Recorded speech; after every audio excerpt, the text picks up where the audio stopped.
ಓಂ ಶ್ರೀ ಗುರುಭ್ಯೋ ನಮಃ. ಓಂ ಅಗಸ್ತ್ಯರಾಯ ನಮಃ. ಎಲ್ಲರಿಗೂ ನಮಸ್ಕಾರ. ನಾನು ನಿಮ್ಮ ಸಾಯಿ ಅಶ್ವಿನ್. ಇವತ್ತಿನ ಈ ವಿಡಿಯೋದಲ್ಲಿ ಪಂಚಾಂಗದ ಬಗ್ಗೆ ನಾನು ತಿಳ್ಸಕ್ಕೆ ಬಂದಿದ್ದೀನಿ. ಪಂಚಾಂಗ ಅಂತ ಹೇಳಿದ್ರೆ ಪಂಚಾಂಗದಲ್ಲಿ 5 ಅಂಗಗಳಿದೆ. ವಾರ, ನಕ್ಷತ್ರ, ತಿಥಿ, ಕರಣ, ಯೋಗ. ಈ 5 ಅಂಗಗಳು ತುಂಬ ಇಂಪಾರ್ಟೆಂಟ್. ಇದರಿಂದನೇ ಮನುಷ್ಯನ ಜೀವನ ಅನ್ನೋದು ಡಿಸೈಡ್ ಆಗುತ್ತೆ. ಸೊ ಫೈನಲ್ ಕನ್ಕ್ಲೂಷನಿಗೆ ಬರ್ಬೋದು. ಅವ್ರದ್ದು ಜಾತಕ ಹೇಗಿದೆ, ತುಂಬ ಚೆನ್ನಾಗಿದೆಯಾ, ಅವರ ಕರಣ, ಯೋಗ, ತಿಥಿ ಇದ್ರ ಮುಖಾಂತರನೇ ಅವ್ರ ಲೈಫ್ ಅನ್ನೋದು 75% 90% ಕ್ಲೀನಾಗಿ ಪ್ರೆಡಿಕ್ಟ್ ಮಾಡ್ಬೋದು.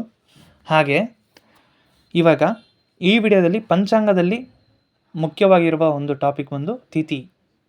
ಈ ತಿಥಿ ಬಗ್ಗೆ ನಾನು ತಿಳ್ಸಕ್ಕೆ ಬಂದಿದ್ದೀನಿ. ಶುಕ್ಲ ಪಕ್ಷದ ತಿಥಿ, ಕೃಷ್ಣ ಪಕ್ಷದ ತಿಥಿ ಅಂತ ಕೇಳಿದ್ದೀರಾ. ಸೊ ಪಾಡ್ಯಮಿ ತಿಥಿ, ಯಾರೆಲ್ಲ ಪಾಡ್ಯಮಿ ತಿಥಿಯಲ್ಲಿ ಜನಿಸಿದಾರೋ ಅವ್ರ ಬಗ್ಗೆ ಪ್ರತಿಪಾದ ತಿಥಿ ಅಂತ ಕೂಡ ಹೇಳ್ತಾರೆ. ಈ ತಿಥಿ ಅನ್ನೋದು ಒಬ್ಬ ಮನುಷ್ಯನ ಜೀವನದಲ್ಲಿ ಹೇಗೆ ಕೆಲಸ ಮಾಡುತ್ತೆ ಅಂದರೆ, ತಿಥಿ ಬಂದು ವಿಧಿಯ ಮೂಲಕ ಮನುಷ್ಯನ ಜೀವನದಲ್ಲಿ ಕೆಲಸ ಮಾಡುತ್ತೆ. ತಿಥಿ ಅನ್ನೋದು ವಿಧಿಯ ಮೂಲಕ ಮನುಷ್ಯನ ಜೀವನದಲ್ಲಿ ಕೆಲಸ ಮಾಡುತ್ತೆ. ಯಾರೆಲ್ಲ ಪ್ರತಿಪಾದ ತಿಥಿ ಅನ್ನೋದು ಒಂದೇ, ಪಾಡ್ಯಮಿ ತಿಥಿ ಅನ್ನೋದು ಒಂದೇ. ಈ ತಿಥಿಯಲ್ಲಿ ಜನಿಸಿದವರ ಜೀವನ, ಅವರ ವಿಧಿ ಅನ್ನೋದು ಹೇಗೆ ವರ್ಕ್ ಆಗುತ್ತೆ ಅಂತ ಕೇಳಿದ್ರೆ, ಮೊದಲನೇದಾಗಿ ಅವರ ಲೈಫ್ ಪಾರ್ಟ್ನರಿಂದ ಏನಾದ್ರು ಸಮಸ್ಯೆ ಇರುತ್ತೆ, ಅಥವಾ ಅವ್ರ ಕೆಲಸ ಮಾಡೋ ಜಾಗದಿಂದ ಏನಾದ್ರು ಸಮಸ್ಯೆ ಇರುತ್ತೆ. ಯಾರು ಬೇಕಾದ್ರೂ ನೋಡಿ, ಪ್ರತಿಪಾದ ತಿಥಿ ಆ ತಿಥಿಯಲ್ಲಿ ಜನಿಸಿದವರು ಅಟ್ಲೀಸ್ಟ್ 2ರಿಂದ 3 ಕೆಲಸ ಚೇಂಜ್ ಮಾಡ್ತಾರೆ. ಅಥವಾ ಅವರ ಪರ್ಸ್ನಲ್ ಲೈಫ್ ಅನ್ನೋದು ಚೆನ್ನಾಗಿರಲ್ಲ. ವೈಫ್ ಹತ್ರ ಜಗಳ, ಡಿವೋರ್ಸ್ ಅನ್ನೋದು ತುಂಬ ಕೆಲವರಿಗೆ ಆಗ್ತಾ ಇರುತ್ತೆ. ಒಳ್ಳೆ ಹಸ್ಬೆಂಡ್ ಸಿಕ್ಕಿದ್ರೆ ಒಳ್ಳೆ ಕೆಲಸ ಸಿಗಲ್ಲ, ಕೆಲಸದಲ್ಲಿ ಪ್ರೆಷರ್ ಇರುತ್ತೆ. ಒಳ್ಳೆ ಕೆಲಸ ಸಿಕ್ಕಿದ್ರೆ ಒಳ್ಳೆಯ ಲೈಫ್ ಪಾರ್ಟ್ನರ್ ಸಿಗಲ್ಲ. ಆ ಥರ ಈ ಪ್ರತಿಪಾದ ತಿಥಿಯವರದು ಜೀವನ ಶೈಲಿ ಹೀಗಿರುತ್ತೆ.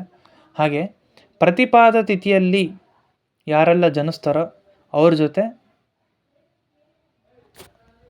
ಪಾರ್ಟ್ನರ್ಶಿಪ್ ಬಿಸ್ನೆಸ್ ಅನ್ನೋದು ಖಂಡಿತ ಇಟ್ಕೋಬಾರ್ದು.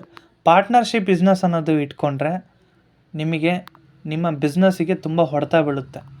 ಪಾರ್ಟ್ನರ್ಶಿಪ್ ಬಿಸ್ನೆಸ್ ಪ್ರತಿಪಾದ ತಿಥಿಯಲ್ಲಿ ಜನಿಸಿದವ್ರ ಜೊತೆ ಏನಾದ್ರು ನೀವು ಇಟ್ಕೊಂಡ್ರೆ, ಅದು ನಿಮ್ಮ ತಂಗಿನೇ ಆಗಿರಲಿ, ನಿಮ್ಮ ವೈಫೇ ಆಗಿರಲಿ, ಖಂಡಿತ ನಿಮಗೆ ಇಳಿತ ಅನ್ನೋದು ಖಂಡಿತ ಇರುತ್ತೆ.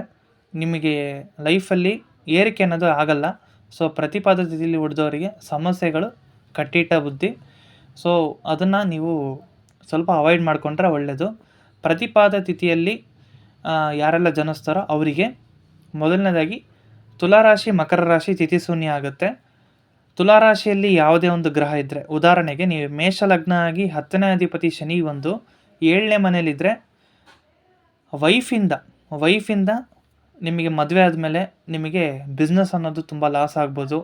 ಅಥವಾ ವೈಫಿಂದಾನೇ ನಿಮಗೆ ಕೆಲಸ ಹೋಗ್ಬೋದು, ಅವರಿಂದ ನಿಮಗೆ ತೊಂದರೆಗಳು ತುಂಬ ಆಗುತ್ತೆ. 10ನೇ ಅಧಿಪತಿ ಶನಿ ಬಂದು 7ನೇ ಮನೇಲಿದ್ದಾಗ ಆ ಥರದ್ದೆಲ್ಲ ತೊಂದರೆ ಬರುತ್ತೆ. ಸೊ ಮಕರ ರಾಶಿಯಲ್ಲಿ ಯಾವುದೇ ಗ್ರಹ ಇದ್ದರೂ, ಇವಾಗ ಮೇಷಲಗ್ನ ಆಗಿ ತುಲಾರಾಶಿ ಅಥವಾ ಮಕರ ರಾಶಿಯಲ್ಲಿ ಯಾವುದೇ ಗ್ರಹ ಇದ್ರೂ ಅದು ತಿಥಿ ಶೂನ್ಯವಾಗಿರುತ್ತೆ. ಅದಕ್ಕೆ ಗೋಚಾರ ಗ್ರಹಗಳು ಅಂದರೆ, ಗೋಚಾರದಲ್ಲಿ ಗ್ರಹಗಳು ಯಾವುದಾದ್ರು ಅಸುರ ಗ್ರಹಗಳು, ಉದಾಹರಣೆಗೆ ಮೇಷಲಗ್ನವಾಗಿ ತುಲಾರಾಶಿ ತಿಥಿ ಶೂನ್ಯ. ತುಲಾರಾಶಿಯಲ್ಲಿ ರಾಹು ಏನಾದರೂ ಶನಿ ಮೇಲೆ ಟ್ರಾನ್ಸಿಟ್ ಆದರೆ, ಜನನಕಾಲ ಶನಿಯನ್ನು ಗೋಚಾರ ಶನಿ ಏನಾದ್ರು ನೋಡಿದ್ರೆ ಖಂಡಿತ ಅದು ನಿಮಗೆ ಎಫೆಕ್ಟ್ ಮಾಡುತ್ತೆ. ನೀವು ಪಾರ್ಟ್ನರ್ಶಿಪ್ ಬಿಸ್ನೆಸ್ ಆಗಿರ್ಬೋದು, ಅಥವಾ ನಿಮಗೆ ನಿಮ್ಮ ವೈಫ್ ಮುಖಾಂತರ ಸಮಾಜದಲ್ಲಿ ಏನಾದ್ರು ಒಂದು ಕೆಟ್ಟ ಹೆಸರು ಖಂಡಿತ ಬರುತ್ತೆ. ಸೊ ನಿಮಗೆ ಆ ದೋಷ ನಿವೃತ್ತಿ ಆಗಬೇಕಂದ್ರೆ ಖಂಡಿತ ನನ್ನ ನಂಬರು ಡಿಸ್ಕ್ರಿಪ್ಷನಲ್ಲಿ ಕೊಟ್ಟೀನಿ, ಅಥವಾ ಇವಾಗ ನಿಮಗೆ ಬರುತ್ತೆ ನನ್ನ ನಂಬರು. ಈ ನಂಬರಿಗೆ ಕಾಲ್ ಮಾಡಿ ಖಂಡಿತ ಆ ತಿಥಿ ಶೂನ್ಯ ದೋಷಕ್ಕೆ ಏನು ಮಾಡಬೇಕಂತ ಕೂಡ ನಾನು ಹೇಳ್ತೀನಿ. ಹಾಗೆ ಪಾಡ್ಯಮಿ ತಿಥಿಯಲ್ಲಿ ಸ್ವಲ್ಪ ಕೇರ್ಫುಲ್ ಆಗಿರಿ.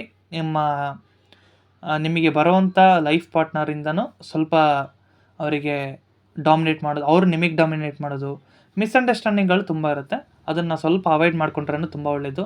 ಕೆಲಸದಲ್ಲಿ ಸ್ವಲ್ಪ ಎಚ್ಚರಿಕೆಯಿಂದ ಇರಬೇಕು. ಪಾಡ್ಯಮಿ ತಿಥಿಯಲ್ಲಿ ಹುಟ್ಟಿದವರು ಅಟ್ಲೀಸ್ಟ್ ಒಂದು 2 to 3 ವರ್ಕ್ನ ಚೇಂಜ್ ಮಾಡೋದು, ವರ್ಕ್ ಪ್ರೆಷರ್ ತುಂಬ ಇರುತ್ತೆ. ಇದೆಲ್ಲ ಸಾಧ್ಯತೆಗಳು ತುಂಬ ಇರುತ್ತೆ. ಸೊ ಇಷ್ಟನ್ನು ಹೇಳ್ತಾ ನಾನು ಮಾತನ್ನು ಮುಗಿಸ್ತೀನಿ. ಇನ್ನೂ ಹಲವಾರು ತಿಥಿಗಳ ಬಗ್ಗೆ ನಾನು ಹಾಕಬೇಕು. ಅದ್ರ ಬಗ್ಗೆ ಎಲ್ಲ ಇನ್ಫಾರ್ಮೇಷನ್ ನಾನು ತಿಳಿಸ್ತಾ ಹೋಗ್ತೀನಿ. ಕಂಟಿನ್ಯೂ ಆಗಿ ಚಾನಲ್ನ ಸಪೋರ್ಟ್ ಮಾಡ್ತಾಯಿರಿ. ನಿಮ್ಮ ಸಪೋರ್ಟ್ ನಮಗೆ ತುಂಬ ಬೇಕಾಗುತ್ತೆ.